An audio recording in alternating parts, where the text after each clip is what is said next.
শেখ সেলিম সাহেব আপনাকে চর মেরেছিল। আপনার কি মনে হয় আমাকে কেউ চর দিয়ে বাসায় যেতে পারবে? I believed in Sheikh Hasina, she betrayed me. রাজনৈতিক ডিসিশন গুলো দলের মাধ্যমে হতো না, এটা গোয়েন্দা সংস্থার মাধ্যমে হতো। 5 আগস্ট গণ অভ্যুত্থানের পর যে আমরা নতুন বাংলাদেশ পেলাম, সে নতুন বাংলাদেশ পাওয়ার পরে বিভিন্নভাবে আলোচনা এসেছে সাবেক স্বরাষ্ট্র প্রতিমন্ত্রী সোহেল তাজ। আজকে আমাদের সাথে আছেন সোহেল তাজ। জানবো তার কথা, বিগত রাজনৈতিক সময়ে তার অভিজ্ঞতার কথা।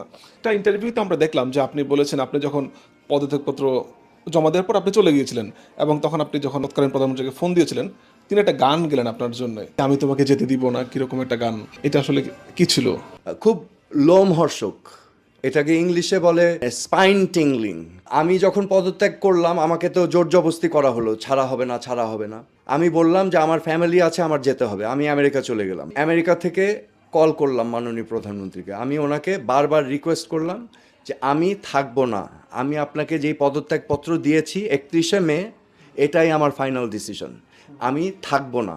উনি আমাকে অনেকভাবে রাজি করাবার চেষ্টা করলেন থাকার জন্য। আমাকে অনেক কিছু অফার দেওয়া হয়েছে, আমাকে আওয়ামী লীগের পদ অফার দেওয়া হয়েছে, আমাকে মন্ত্রিত্ব অফার দেওয়া হয়েছে, ঠিক আছে। Basically anything I want, I said no.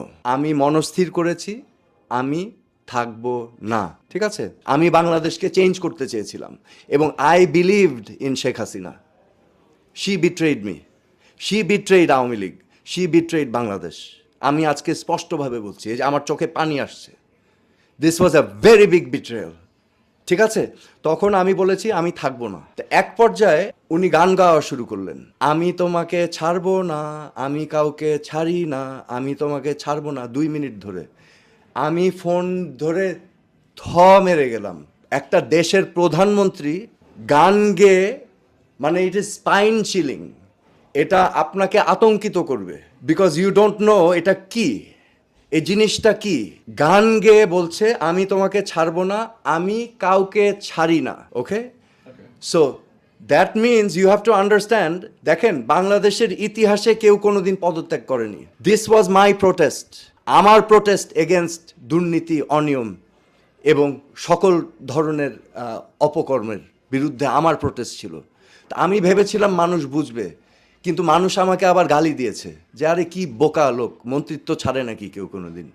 এটার ভিতরেই থেকে আপনি কাজ করতেন, ভিতরে থেকে কাজ করা যায় না, ওকে, যদি না একদম উপর থেকে ইচ্ছা না থাকে। একটা বিষয় বিভিন্ন জায়গায় ভাইরাল, সেটা হচ্ছে যে সেই সময় শেখ সেলিম সাহেব আপনাকে চর মেরেছিল এবং সেই কারণে আপনি স্বরাষ্ট্র প্রতিমন্ত্রী থেকে পদত্যাগ করেছেন। আপনার কি মনে হয় আমাকে কেউ চর দিয়ে বাসায় যেতে পারবে? তার যেতে হবে কোথায় জানেন? হসপিটালে। ওকে, উনি তো পাওয়ারফুল ছিলেন। Listen to me, listen to me. এখানে ফিজিক্যাল জিনিস তো না ভাই। ওনার সাথে আমার ফিজিক্যাল কোনো অল্টারকেশন হয়নি, ওনার সাথে আমার কোনো সামনাসামনি কোনো কনফ্রন্টেশন হয়নি। ওকে, আমি যেটা বললাম, আমাকে থাপ্পড় দিয়ে কেউ বাসায় যাবে না, ওকে, তার যেতে হবে হসপিটালে।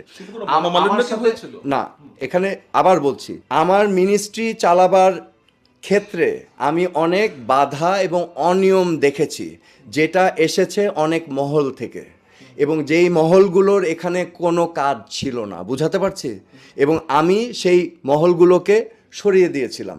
তো এখান থেকেই হয়তো কনফ্লিক্ট আসতে পারে। পরিবারের সদস্যরা সব মন্ত্রণালয়কে কন্ট্রোল করেছে, ওকে। মন্ত্রী মিনিস্টাররা নামে মাত্র, এখানে একজন না, অনেক পরিবার সদস্য আছে।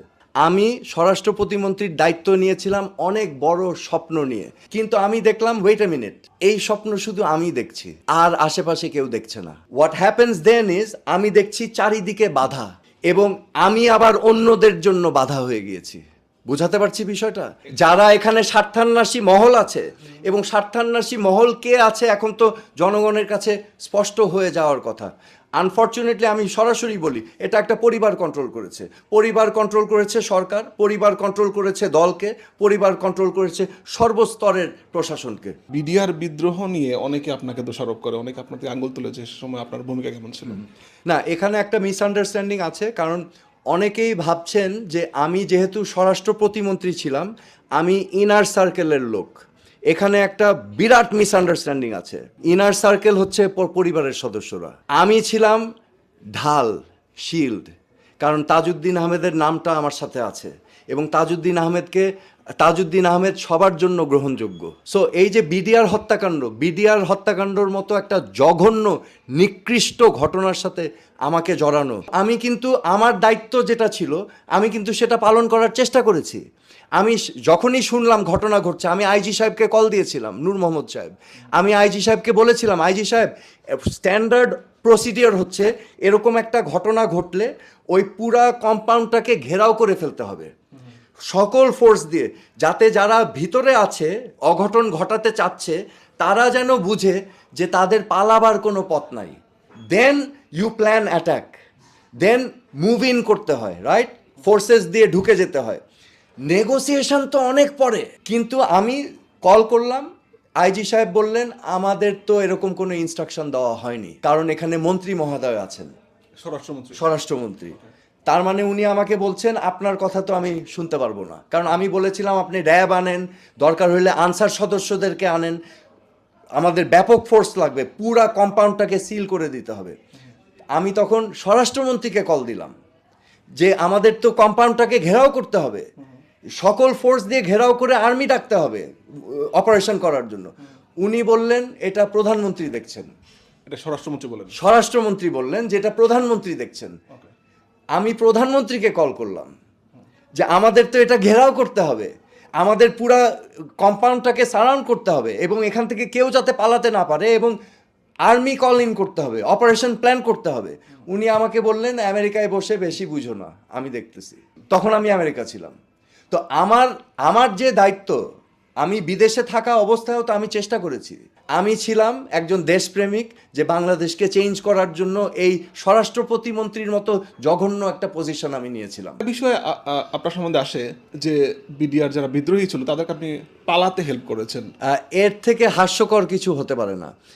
এটা একটা প্রেস কনফারেন্সে আমি দেখেছিলাম কয়েকদিন আগে, মেজর জেনারেল মতিন সাহেব বলছেন প্রাথমিক তদন্তে আমরা দেখেছি স্বরাষ্ট্র প্রতিমন্ত্রী সোহেল তাজের কোনো সম্পৃক্ততা পাওয়া যায়নি, কিন্তু আমাকে জেনারেল এরশাদ বলেছেন যে উনি শুনেছেন যে সোহেল তাজ নাকি খুনিদের পলায়নে সহায়তা করেছে। তা আমি এটা দেখে তো আশ্চর্য হলাম। প্রথম বিষয় হচ্ছে শোনা কথা, এরশাদ সাহেব শুনেছেন আরেকজনের কাছ থেকে, এবং জেনারেল এরশাদ একজন প্রয়াত ব্যক্তি, এবং উনি বলেছেন মেজর জেনারেল মতিনের কাছে। এখন এরশাদ সাহেব শোনা কথা আবার বলেছেন, কিন্তু আদৌ বলেছেন কিনা জেনারেল মতিনকে এটার বা প্রমাণ কোথায়? কিন্তু এর থেকে আরও আশ্চর্য বিষয় হচ্ছে, আমি যেটা হাস্যকর মনে করি, খুনিদেরকে পলায়ন করতে আমি সহায়তা করেছি। কবে? আমি তো দেশে ফিরেছি 10ই মার্চ। তাহলে কি খুনিরা অপেক্ষা করেছে 27 তারিখ, 28 তারিখ, 1 তারিখ, 2 তারিখ, 3 তারিখ, 4 তারিখ, 10 তারিখ পর্যন্ত অপেক্ষা করেছে আমার জন্য? আমি এসে তারপরে তাদেরকে এগুলো হচ্ছে আনএক্সেপ্টেবল কথাবার্তা, ঠিক আছে? এগুলো ঠিক না। এগুলো একজন নিরপরাধ মানুষের বিরুদ্ধে গীবত ছাড়া আর কিছু না। মন্ত্রী যখন ছিলেন তাদের কি কোনো পরামর্শ নেওয়া হতো না সিদ্ধান্ত আসতো শেখ হাসিনার কাছ থেকে, মন্ত্রী যারাই থাকুক না কেন? ইয়েস, এখানে ডিসকাশন বলে কিছু ছিল না।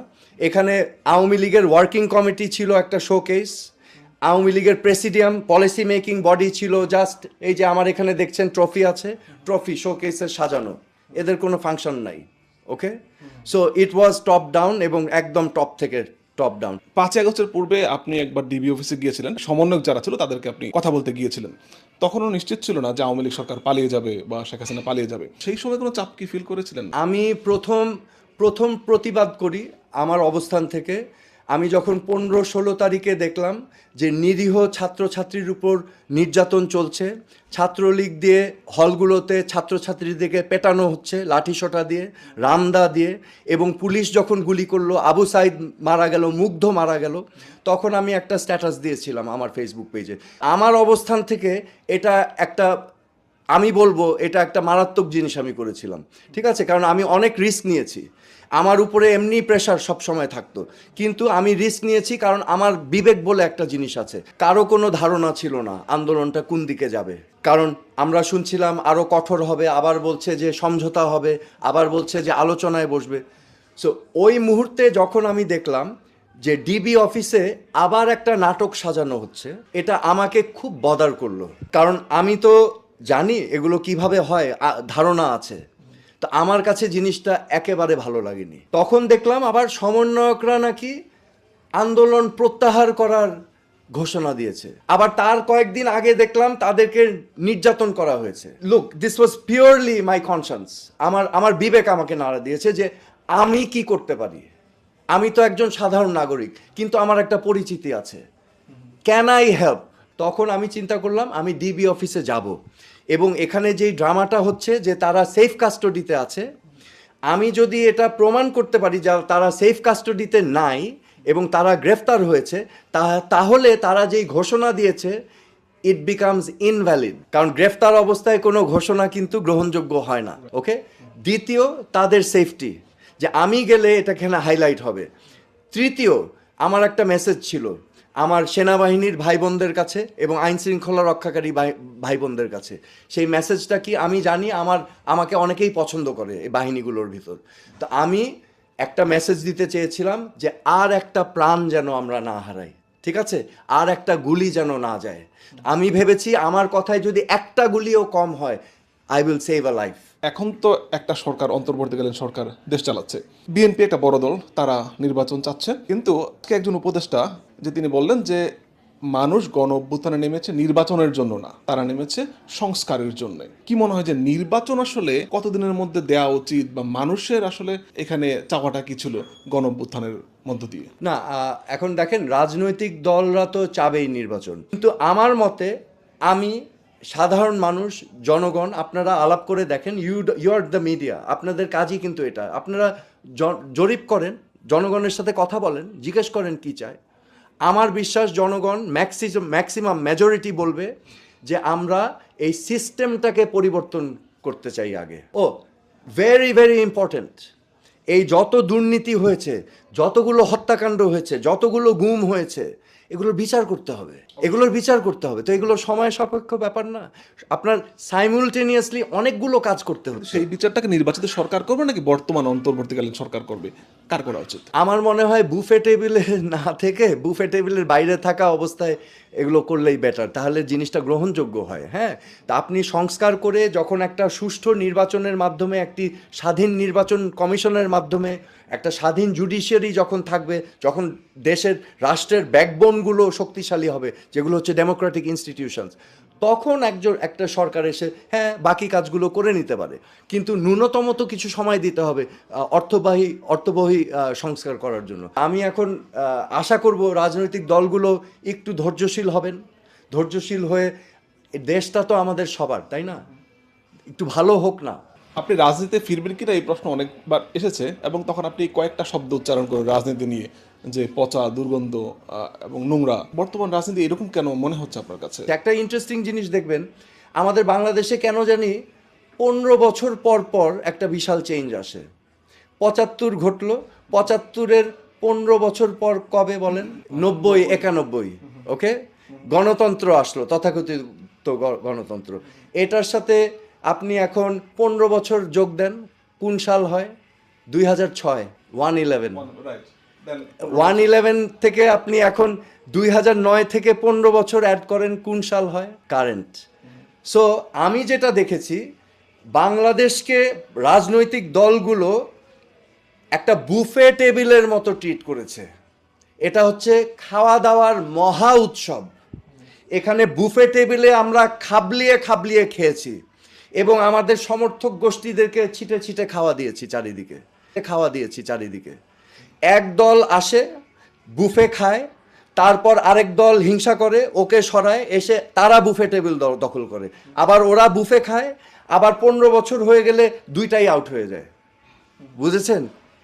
এটা হচ্ছে আমাদের পরিণতি। আনফরচুনেটলি এটা থেকে বেরিয়ে আসতে হবে। আপনি সবসময় যেটা চেয়ে আসছেন, জেল হত্যা দিবস পালন করা হোক, সেইটা নিয়ে সাধারণ মানুষ, যদি আমি ক্যামেরার উদ্দেশ্যে বলি, তাদের উদ্দেশ্যে যদি কিছু বলার থাকে, ওভারঅল জেল হত্যা দিবস নিয়ে আপনার চাওয়া পাওয়া, ক্যামেরা যদি বলতে চান। গত 2 বছর ধরে একটা দাবি নিয়েছিলাম, 3 দফা দাবি। আমার দাবিগুলো ছিল, 1 নম্বর, জেল হত্যা দিবস 3রা নভেম্বরকে রাষ্ট্রীয়ভাবে রাষ্ট্রীয় মর্যাদায় পালন করা। দ্বিতীয় দাবি ছিল আমাদের মহান মুক্তিযুদ্ধ একটা নির্বাচিত সরকারের লেজিটিমেসির আন্ডারে, বা একটা আইনগত ভিত্তি দিয়ে সরকার গঠন করে সেই সরকারের আম, নেতৃত্বে আমাদের মহান মুক্তিযুদ্ধ হয়েছিল, এবং সেটার স্বীকৃতি দিয়ে আমি আমার দাবিতে আছে 10ই এপ্রিল যেদিন এই সরকার গঠন হয়েছিল সেই দিনটাকে রিপাবলিক ডে হিসাবে পালন করা। এবং তৃতীয় দাবি ছিল আমাদের মহান মুক্তিযুদ্ধে কিন্তু একজন ব্যক্তির অবদান না, 10 জনের অবদান না, অনেকের গুরুত্বপূর্ণ অবদান আছে। হ্যাঁ, তো আমাদের মহান মুক্তিযুদ্ধে যাদের গুরুত্বপূর্ণ অবদান আছে সেই সকল ব্যক্তিদের জীবনী, তাদের ঘটনাবলীগুলো ছাত্রছাত্রী এবং নতুন প্রজন্মর কাছে তুলে ধরার জন্য স্কুল কলেজের সিলেবাসে অন্তর্ভুক্তর একটা দাবি করেছিলাম আমি 3 দফা। এবং এখনও আমার এই দাবি আছে, এটা আমার কোনো ব্যক্তিগত স্বার্থ নেই, ছোট হয়তো আছে, আমিও হয়তো চাই যে আমার বাবার কিছু একটু স্বীকৃতি হোক, এটা তো চাওয়া অন্যায় না, তাই না? আর বেনিফিটেড তো হবে বাংলাদেশ, বেনিফিটেড হবে বাংলাদেশের মানুষ, ভবিষ্যৎ প্রজন্ম।